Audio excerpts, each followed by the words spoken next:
Bismillahirrahmanirrahim. Assalamualaikum warahmatullahi wabarakatuh. Halo teman-teman semuanya, balik lagi di Al-Umaro Media.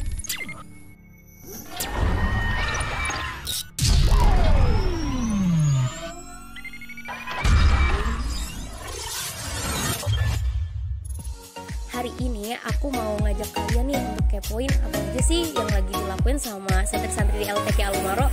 Kalian penasaran nggak? Kalau kalian penasaran, aku mau ngasih tahu kalau misalkan hari ini sebelum memulai efektif dalam menghafal dan juga belajar, LTK Al-Umaro mengadakan sebuah kegiatan yaitu debat yang mengangkat tentang polemik daring dari stres hingga meninggal dunia.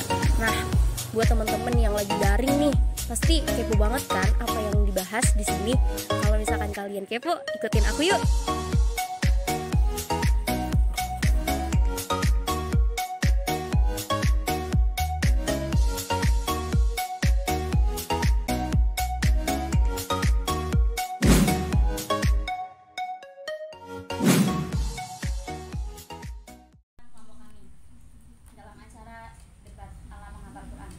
Kami dari kelompok pro memperkenalkan saya sebagai jubir 1 untuk menyampaikan argumen, dan Khairunisa Firda Aulia sebagai jubir 2 dan Regita Novitasari sebagai jubir 3. Di sini dalam polemik pembelajaran daring dari stres hingga meninggal dunia.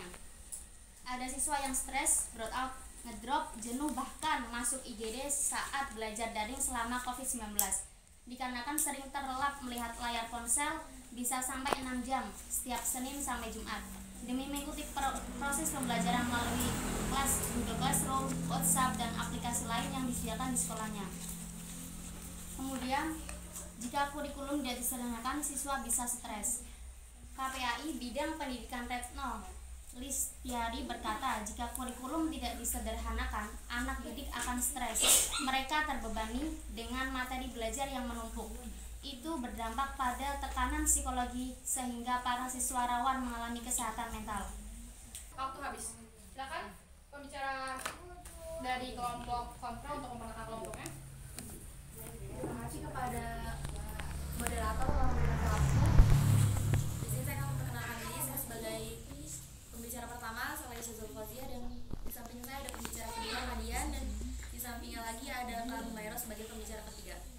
Di sini saya akan menjelaskan tentang latar belakang dari polemik belajar media daring dari stres hingga meninggal. Akhir tahun 2019 di dunia digemparkan dengan adanya sebuah virus yang dinamakan COVID-19 di Indonesia sendiri.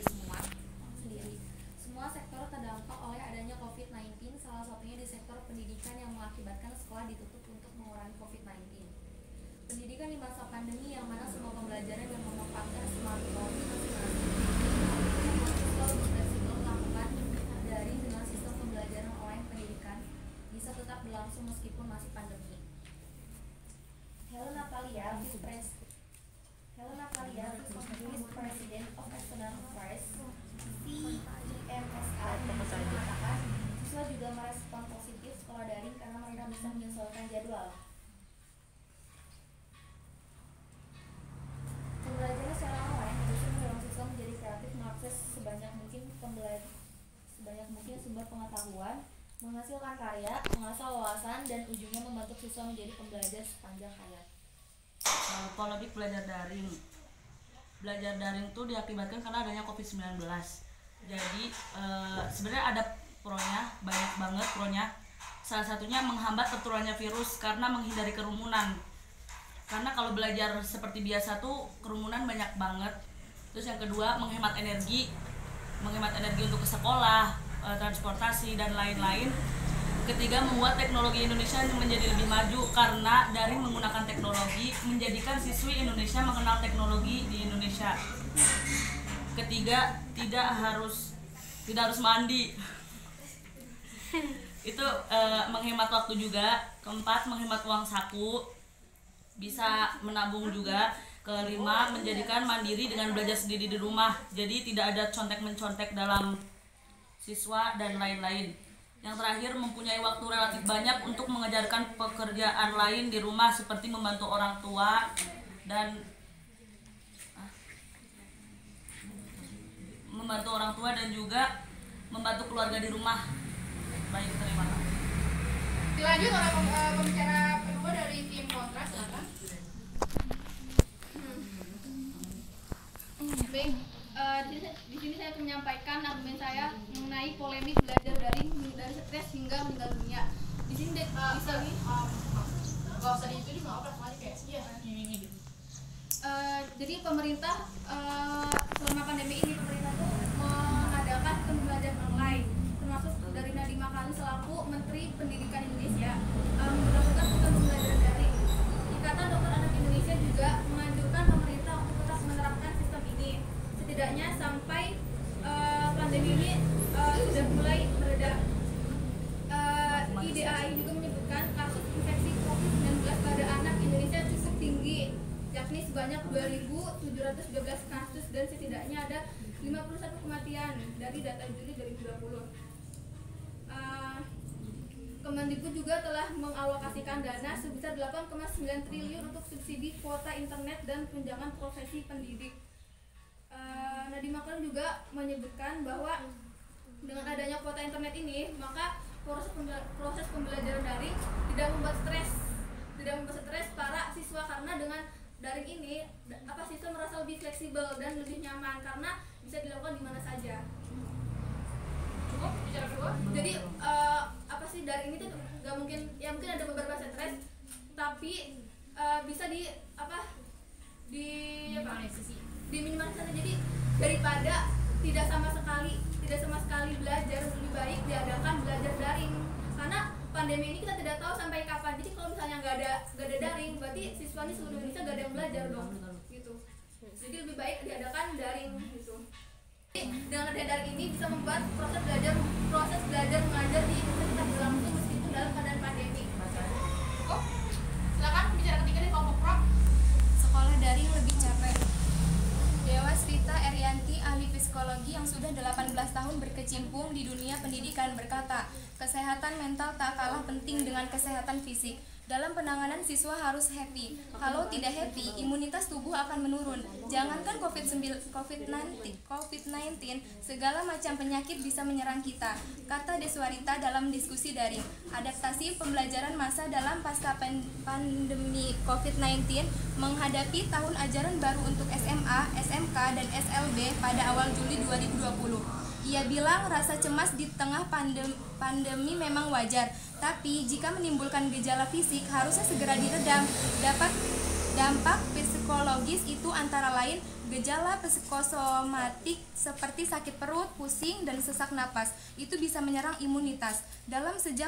Dalam jejak pendapat, Urepot PK2 digelar 28 Agustus 4 September yang melibatkan 535 responden di 30 provinsi. Ada 38% siswa takut tertinggal memahami pelajaran, 36% takut ketidakpastian hasil studi di masa depan, dan 10% kesulitan mengatur jadwal belajar.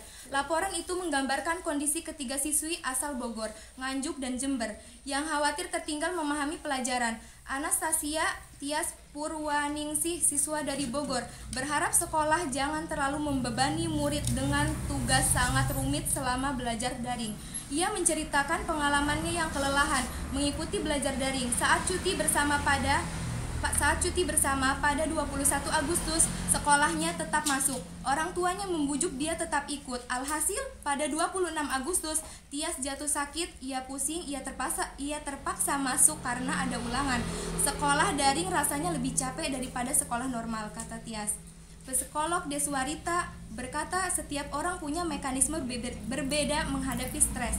Ambil sisi positifnya. Jika rasa cemas dalam kadar normal, ia bisa mendorong ke arah positif. Misalnya siswa bisa semangat belajar. Dia Rafidah, siswi dari Nganjuk yang sempat masuk IGD karena sesak napas, pelan-pelan mulai menerima keadaan pandemi COVID-19. Cukup. Silakan bicara dari kubu oposisi. Baik, dalam kesempatan kali ini jujur saya bicaranya mungkin agak milenial gitu, sama kehidupan kita sebagai yang generasi milenial. Jadi dengan adanya daring, tingkat stresnya bisa benar-benar menurun, karena yang biasanya kita kalau tatap muka gitu, kalau tatap muka kan gurunya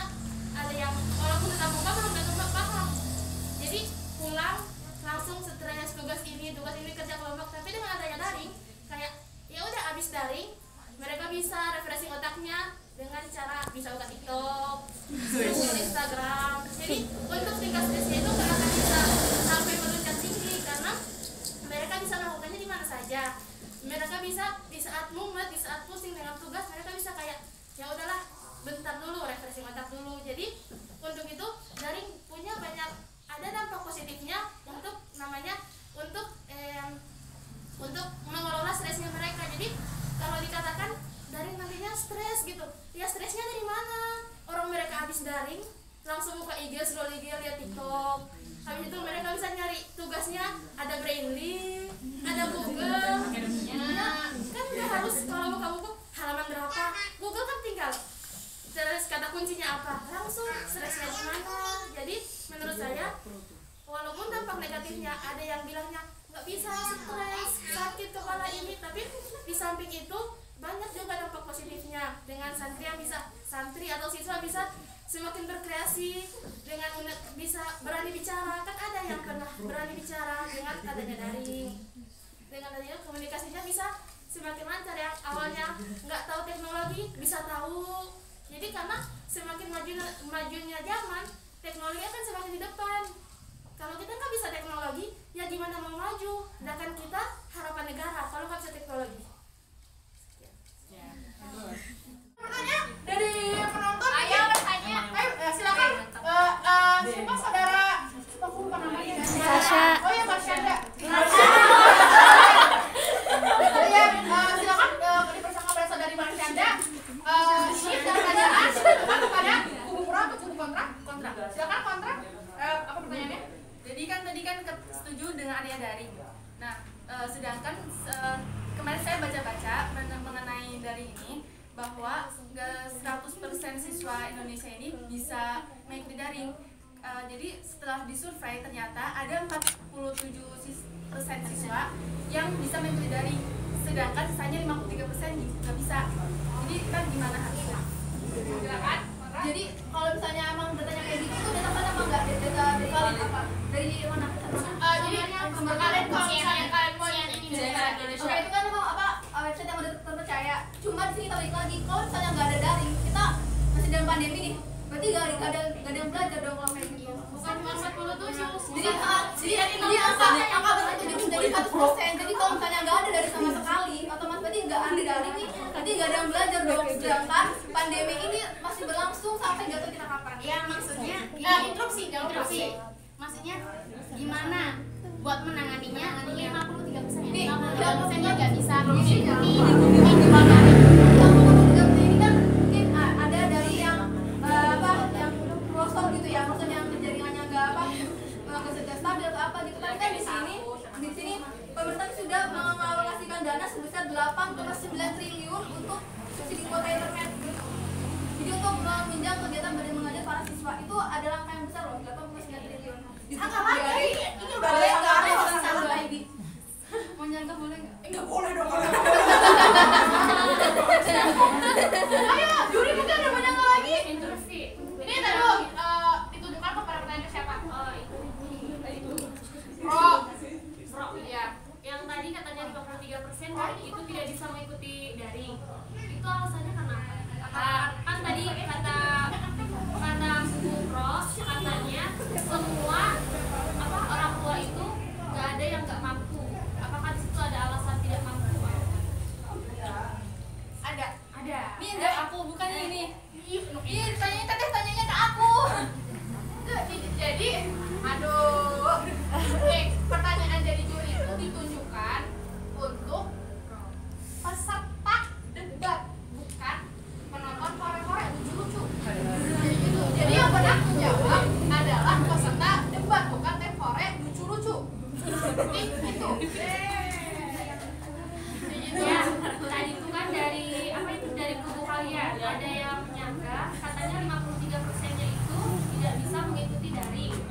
Itu alasannya karena apa? Sedangkan tadi saudari Mirda sendiri menyatakan katanya semua orang tua itu Bisa. insya Allah semuanya mampu. Apakah alasannya ada orang tuanya? Ada faktor-faktor lain yang bisa memacu 53% itu, termasuk daerah pelosok seperti Aceh, NTT dan Bengkulu itu sinyalnya itu miskom sinyal. Jadi walaupun kita mempunyai teknologi yang canggih HP, kalau nggak ada sinyal itu percuma aja gitu. Daring nggak bakal, sedangkan daring itu harus online kayak gitu. Jadi kurang adanya pemerataan. Iya, pemerataan itu. Apa sih? Udah ada bantuan, tapi karena daerahnya pelosok gitu. Jadi itu yang 53%-nya itu karena daerah pelosok. Pemerataannya Jadi yang bikin sukses tuh. dari sinyal berarti ya kebesaran. Iya. Dari sinyal apa dari HP? Sinyal, alunan listrik juga bisa mempengaruhi. Apa kurang pemerataan ya? Jadi itu kan sembari kan apa sambil daripada gak sama sekali ada daring, lebih baik kita kan mulai dulu daring. Jadi yang masih yang belum kebagian sinyal atau kuota internet atau sebagainya itu kan bisa diajukan ke pemerintah setempat untuk diadakan tower kayak biar pemerataan. Jadi biar sinyalnya tuh bagus juga di daerah sana gitu, daripada tidak diadakan dari sama sekali gitu. Oke, Teh. Jadi kan ini belajar daring katanya sinyal ya, pengaruh sinyal. Iya. Pengaruh sinyal ini dari aplikasi apa dulu? Biasanya kalau Zoom, Google atau apa gitu, itu emang sinyalnya harus emang bagus. Tapi kalau daringnya itu lewat WA, kayak misalnya berbentuk PowerPoint, itu tidak mengganggu sama sekali. Nah, menurut kalian bagaimana? Apakah ada saran kita harus memakai aplikasi apa untuk daring ini? Biar tidak kebanyakan kontak itu sampai stres dan meninggal. Saya mungkin pengaruh, tapi lebih pengaruhnya lagi yang bikin stres sampai meninggal itu karena banyak tugasnya dari dulu, dan karena juga waktu karena jam segini harus mengumpulkan di sini, ternyata ada tugas lain dari dosen lain itu tidak datang dan harus deadline itu gak nyukur itu. Jadi yang itu yang bikin siswa stres sampai meninggal. Maka KPAI pun mengatakan banyak siswa yang mengalami tekanan psikologi. Jadi polemiknya bukan karena daring, itu karena tugas. Tugas kan dimaksud dari daring tersebut. Tugas itu kan tugas daring. Tugas dari daring tersebut. Daring kan pembelajaran, dikasih tugas kayak gitu. Berarti karena tugas ya. Tugas dari daring tersebut. Ada sanggahan nggak dari kontra? Sebelumnya mohon maaf, tadi kan berbicara kalau daring itu semuanya menjadi belajar. Emang itu bagus, tapi nyatanya kebanyakan dari siswa itu mereka hanya ikut absen. Mungkin ada yang tiktokan di jam kelas, atau mungkin maskeran ataupun yang comel-comel. Terus kan kalau di situ kan jadi daring itu jadinya kurang efektif. Jadi bagaimana pendapat Anda? Terima kasih. Daring kurang efektif. Lalu bagaimana dengan jika ditiadakan daring? Apa akan dilakukan oleh siswa Indonesia kalau misalnya masih pandemi, kalau nggak ada daring? Sanggahan itu tanya kurang efektifnya itu bisa diatasi dengan cara apa, bukan karena nggak ada daring itu gimana kayak gitu. Ini kurang efektifannya itu kan tadi gak kayak gitu loh tadi. Tadi nanya, Oh nggak apa-apa, udah coba gimana? Gini, apa keefektivitasan daring ya? Kan banyak yang cuma absen doang gitu kan. Di sini kan berarti tugas seorang guru yang memastikan bagaimana agar muridnya itu bisa mengikuti semua kelasnya gitu. Jadi ini bukan masalah tertentu, itu adalah tugas seorang guru untuk memastikan bagaimana murid itu benar-benar mengikuti proses dari tersebut gitu. Jadi ini ada tugas guru. Jadi berarti tidak. Oke, pertanyaannya berarti nggak ada kepastian dong kalau dia bakal belajar. Terus bagaimana kalau misalnya dia nggak belajar? Kan tadi kan dinyatakan oleh pembicara kedua, dinyatakan kalau misalnya 53%-nya nggak belajar, terus kalau misalnya semuanya nggak belajar gimana gitu kan? Nah, kalau misalnya ternyata dalam presentasinya ternyata lebih besar yang nggak belajar daripada belajar, walaupun dia ikut absen, walaupun dia ikut pembelajaran daring, walaupun dia ikut UAS kayak gitu. Dan tidak dipungkiri juga dengan adanya belajar online hanya lebih besar kemungkinan untuk bisa mencontek. Kan tidak ada yang bisa melihat di kenyataannya di dalam kuliah public online aja banyak siswa yang bisa mencontek, banyak siswa yang lebih bisa saring sikut jawaban jawaban nomor 7 apa, ada ketika ujian atau apa, ketika ujian pasti. Nah, dari pengalaman yang pernah ada teman kita itu, kalau misalnya ada ujian daring itu gak mungkin bisa nyetek karena waktunya batasin. Jadi yang punya data di Google juga tentang tetap bisa karena karena kadang kesalahan karena kita kadang ada fasilitas HP satu lagi, jadi kita bisa scroll yang lain, bisa buka aplikasi lain. Kan pertanyaannya tadi nggak efektif karena ada cuma numpang absen. Di sini manusia walaupun cuma sebatas lihat secara nggak langsung ada yang terekam di otak, maupun dia nggak belajar, nggak mendengar penjelasan, tapi di saat ada tugas ujian otomatis dia nyaring tulisan, dilihat aja dia bisa baca. Jadi secara tidak langsung ada gitu yang terekam di otaknya, bukan berarti nggak belajar sama sekali. Nah, jadi kalau bicara soal efektivitas kan pasti setiap pembelajaran kan ada ujiannya. Nah, ujian itu adalah menilai untuk evaluasi dari pelajaran sebelumnya. Jadi kalau misalnya dia cuma absen doang, ya mungkin dia pas belajarnya tuh emang cuma absen doang, tapi ketika ujian dia pasti belajar gitu. Dibuktikan dengan hasil ujian meskipun dia nyontek misalnya, itu nggak mungkin banyak dia bisa menyerap banyak informasi dalam waktu hanya 1 menit, karena kebanyakan satu soal itu diberikan hanya waktu 1 menit untuk menjawabnya. Jadi kalau dia nyari 1 menit tidak di Google segala macam, nggak mungkin dia baca sebanyak-banyaknya, pasti bingung juga. Dia akhirnya ya nggak lihat Google, nggak lihat segala macam, iya ada di otak gitu. kesalahan menjaminnya dia dari belajar tuh, sedangkan materi aja dia nggak tahu tuh gimana cara dia. Gini, materinya nggak tahu, tapi apa gunanya soal? Kan soal menyingkat dari penjelasan yang panjang. Otomatis kalau dia walaupun dia menyontek, nggak akan semuanya dia contek. Untuk masalah menyontek, kita tetap buka, kita bisa nyontek. Jadi efektivitasnya kalau bilang ya sama aja ke belajar, gimana nggak belajar kalau dia bisa buka, ada tulisannya, secara langsung kalau dia tahu. Asal dari dia tahu itu dari mana? Soalnya kita ada di dunia serba teknologi kan, apa gunanya WA? Pasti dia tuh segampang belajarnya, sebodoh matanya orang untuk belajar. Pasti dia bakal nanya, besok ujiannya apa ya, pelajarannya apa? Pasti bakal nanya karena udah besok gitu. Dia tuh pasti akan belajar meskipun hanya sebentar. Nah, tapi dari itu banyak dari siswa bahkan mahasiswa itu bisa membobol aplikasi-aplikasi itu yang besok akan soal itu muncul. Jadi siswa itu bisa mempersiapkan yang tadinya males-malesan, jadi bisa mempersiapkan jawaban besok. Jadi belajar dong. Enggak, itu belajar. Emang bisa tetap muka nggak ada nyontek? Nggak mungkin. Saya jadi dirinya sendiri pasti akan ada nyontek. Malah ada kan yang pernah membawa ujian soal ujian nasional. Jadi kalau untuk masalah nyontek itu bukan masalah bukan dari darinya, tapi dari mindsetnya kita sendiri. Kita mau suruh apa enggak? Jadi jangan tidak masalah dari mata tatap muka. Kita belajarnya walaupun kita daring, nggak belajar cuma absen itu main gitu. Tapi setelah itu bisa atur bahas ujian pasti dia jadi soalnya ini jawabannya ini secara nggak langsung ada yang masuk di otak daripada kita nggak belajar sama sekali, nggak ada daring. Cuma karena itu, nah Indonesia mau jadi apa? Bisa kita belajar aja Indonesia berkembang, apa yang kita belajar? Makin hati.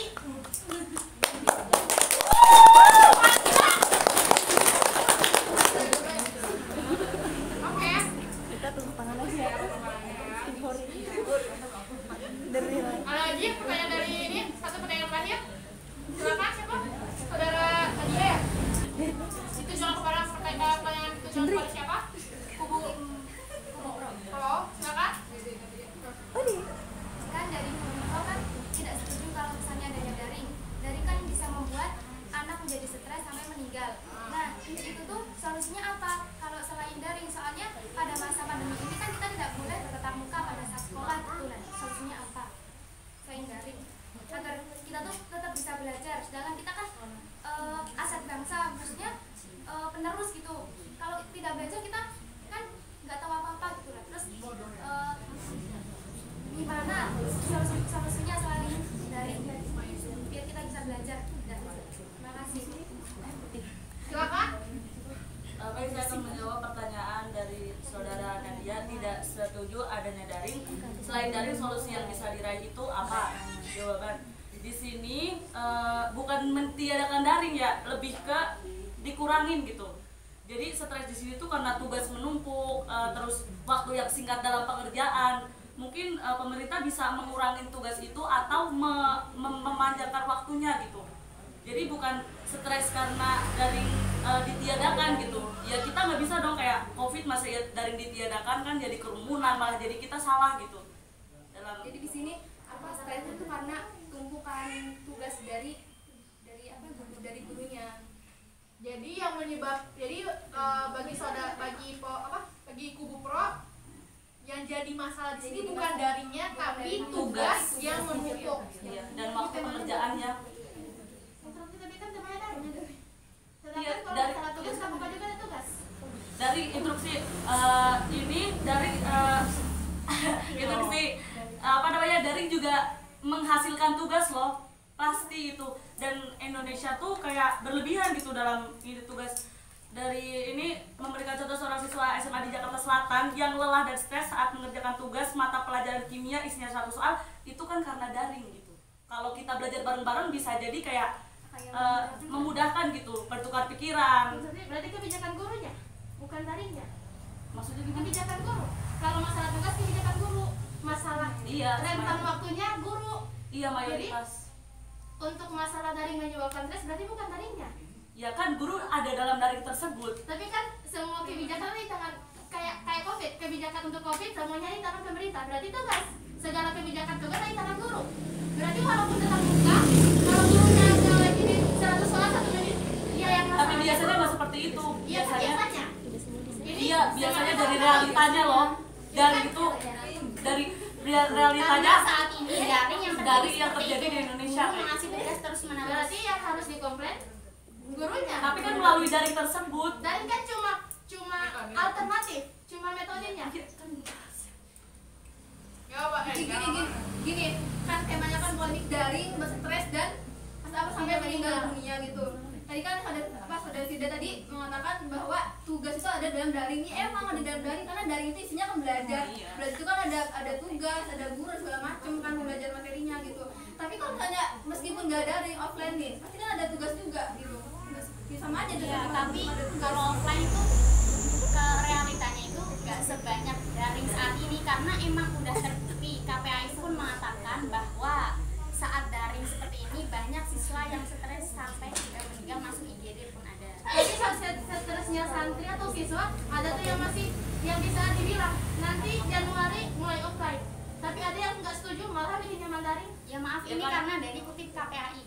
Iya dari KPAI tapi kita juga bicara dari diri yang menjalankan. Dari anaknya sendiri. Anaknya sendiri, siswanya sendiri. Tapi kan nggak semua siswa bisa seperti mayoritas itu. tuh daring bikin stres. Iya, nggak semuanya tuh mampu bisa daring tuh nggak semua. Iya, kalau nggak semua mampu, terus alternatifnya ditiadakan daring itu Solusi biar kalau misalnya karena masalah kita sekarang. Nah, di sini ada tadi kita ngomong bukan berarti ditiadakan daring, tapi dikurangi Kurangi tugas. tugas dari soal tersebut. Iya, makanya kembali lagi ke guru. Kalau masalah tugas, Jadi yang salah siapa? Guru. oh, itu sih. Guru disalahkan. Guru Coba, disalahkan banget. kalian itu kan setuju adanya daring dan dari tadi kan kalian tuh ngomongin daring. Daring itu kan antara guru, aplikasi dan murid. Jadi kalian juga harus nyangkut ke guru juga. Kenapa guru tersebut memberikan banyak Tugas. sekali tugas, sedangkan tugas itu belum tentu dia lihat dan belum tentu dia nilai dengan benar. Dan tugas juga gimana ya? Tugas juga kan sebagai bahan pembelajaran. Kan setiap guru kan punya apa sih? Kayak kalian lah kayak anak SD gitu kan. Anak SD kan pasti kan punya guru sendiri. Terus gimana cara guru kasih nilai kalau misalnya cuma lihat itu doang? Kalau nggak ada tugas, kan kayak balik lagi. Nah, iya itu lagi. maksud aku. Satu guru itu bisa beberapa mahasiswa, bisa 40 siswa. Itu emang guru mampu melihat semuanya dan dibaca satu-satu. Kan kalau sekarang tetap muka juga gitu, satu guru untuk sekelas. Iya, maksudnya kan ini di sini polemiknya bikin stres. Iya. Nah, itu bikin stresnya itu karena tugasnya banyak dari guru. Jadi guru yang tidak bisa mengerti apa itu mahasiswanya bagaimana gitu. berarti itu kan balik ke guru. Tapi kan itu masuk ke daring. Iya, berarti kan Daring kan berarti ini solusi terakhir. Jadi kalau misalnya memang dari bikin stres gara-gara tugasnya menumpuk, itu kan nanti kan tugasnya udah dipilih guru nih. Berarti dari pemerintahnya harus menekankan kepada guru bahwa tugas ini tidak boleh diberikan terlalu banyak kepada siswa selama daring seperti itu.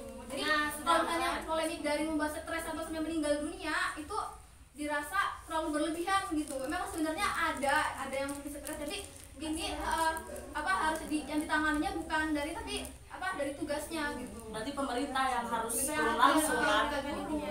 Berarti bukan salah guru semuanya kan. Iya, kalian nggak ada yang bilang yang salah. Mbak, kalian hanya melihat dari satu sisi, dari siswanya doang.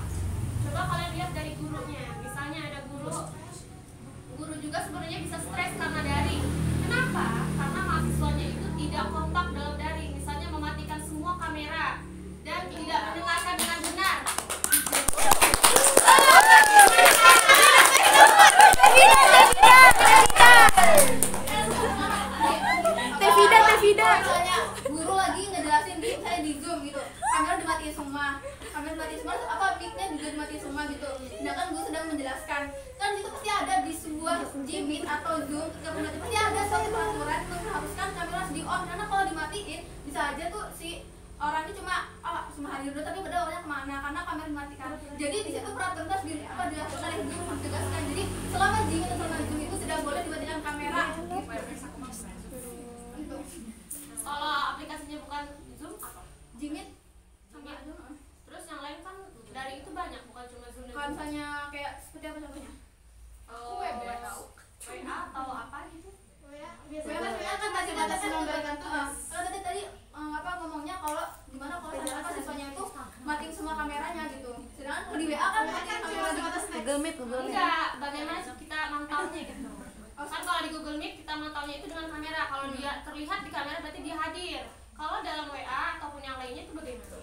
Misalnya kalau dalam WA ini kan pemberian tugas ya.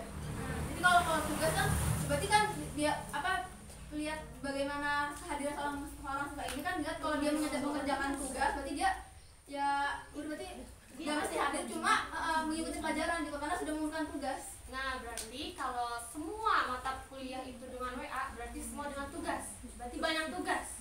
Kan tugasnya bisa sesuai materi aja gitu teh, sesuai apa ya? Berarti kembali ke guru kan? Kembali ke guru Sama. Iya. Berarti sama kan saham. Bagaimana guru menegakkan peraturan itu? Karena kayak kalau ada aturan pasti ada yang melanggar. Nah kalau ada yang melanggar pasti ada sanksi. Ya sanksinya apa? Dia bisa bikin mereka jerah. Ada alternatif lain selain guru yang disalah.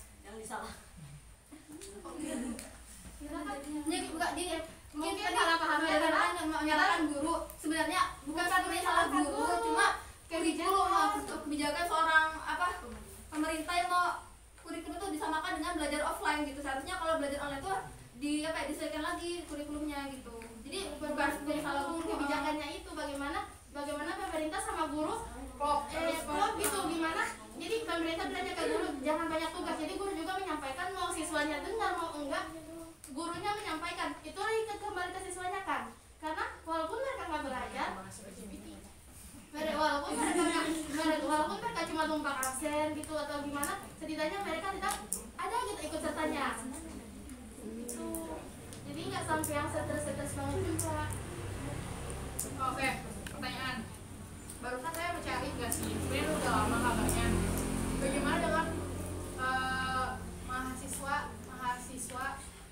yang meninggal, yang banyak meninggal, entah itu gara-gara mencari sinyal dia jatuh dari pohon, entah itu dia beneran atau salah satunya siswa dari yang meninggal dari pohon itu yang masuk Sumatera ya, entah itu dia masuk mana, cuman yang dia meninggal gara-gara pohon karena mencari sinyal, dia gantung diri karena stres dengan daring dan kebanyakan sekolah-sekolah juga tidak menjamin dengan adanya daring kesehatan mental setiap siswa baik. Jadi menurut kalian pendapat kayak gimana?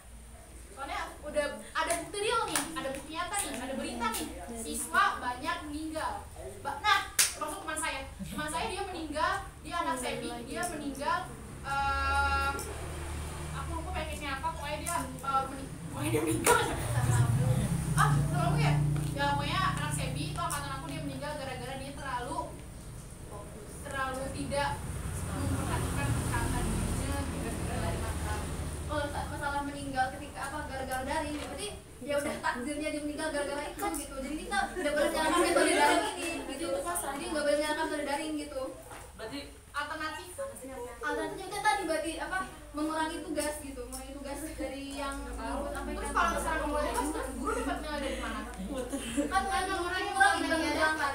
Iya, kalau misalnya mengurangi, jadi gini loh kan, kalian tahu kan, setiap guru kan punya kompetensi nih, kompetensi misalnya A makan, B minum, gitu contohnya misalnya A menulis gitu kan, writing gitu kan, reading apa gitu kan. Nah terus gimana cara tahu dia kalau misalnya dia nilainya bagus tuh dari writing gitu, kalau misalnya dia ngerjain tugas Sedangkan tugas itu sebenarnya kalau misalnya yang saya tahu, tugas itu diberikan untuk memenuhi nilai. Kalau nggak ada nilai, ntar yang dikomplain siapa? Yang dikomplain sekolah juga, yang dikomplain pemerintah lagi gitu. Berarti kan naik kelas. Hah? Berarti kan naik kelas. Iya, itu maksudnya sanksinya itu. jadi tugas ini tuh harus diapain gitu. Jadi tugas itu bukan dihilangkan tapi dikurangi. Jadi yang tadi misalnya 10 nih, jadi tinggal bikin 28 gitu.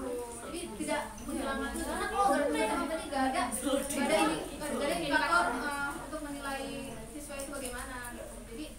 Jadi penyebab meninggalnya Sandaran, kan tadi yang ditanyakan Pak Ur, gimana caranya gurunya tuh biar tahu.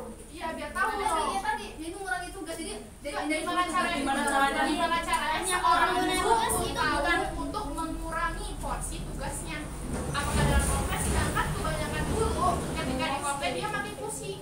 Dia aja udah pusing dengan daring. Gimana caranya tahu tuh? Pasti kayak gimana bisa nih, tapi ini seorang guru. Karena dia pasti stres gitu.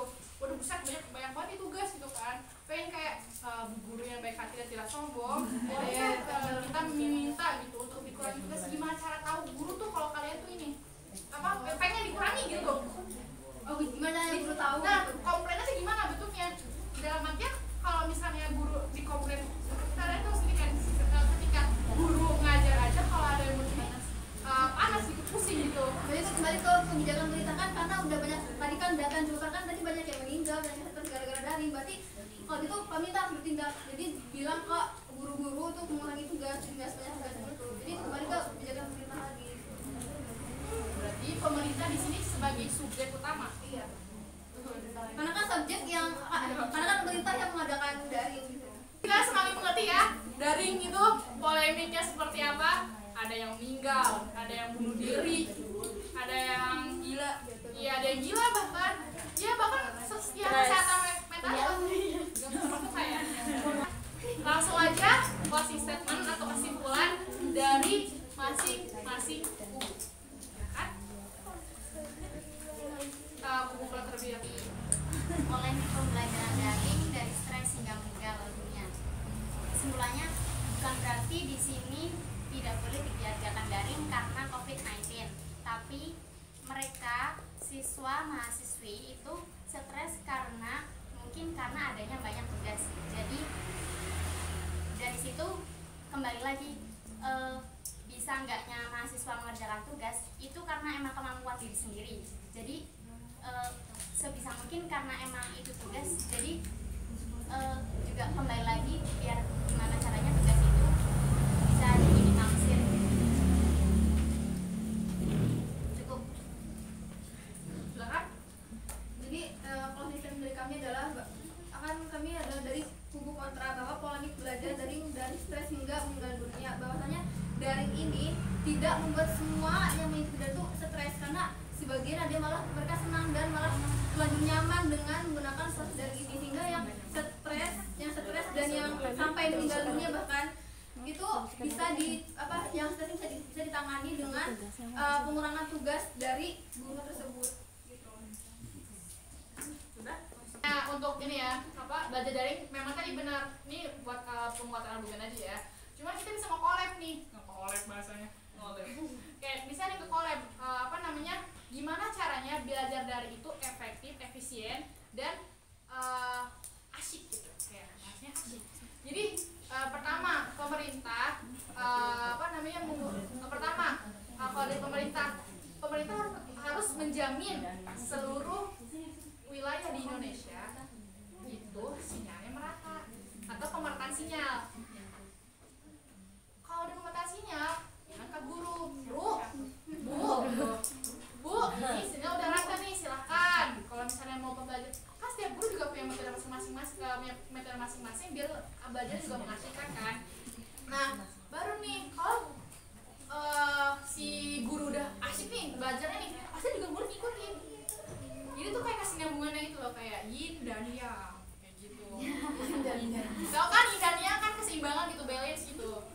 Jadi kalau yang pasti nih sebenarnya memang ini ya, jadi kayak kita bisa menilai gitu kan. Kalau misalnya gurunya enak, kayak kita nyaman guru gitu ya, kan guru juga beda-beda ya.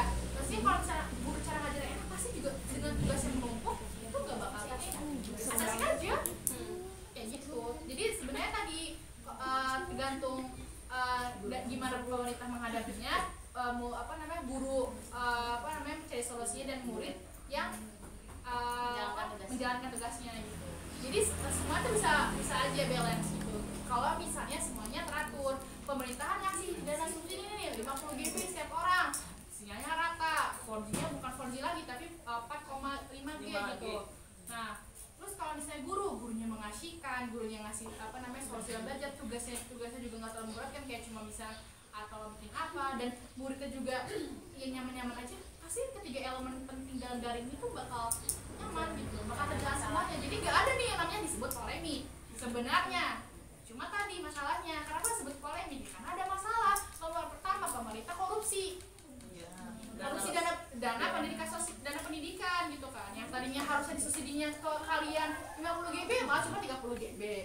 Terus kedua, pemerintah ini bukan nggak berusaha ya, pemerintah ini kayak ya lucu-lucuan aja gitu.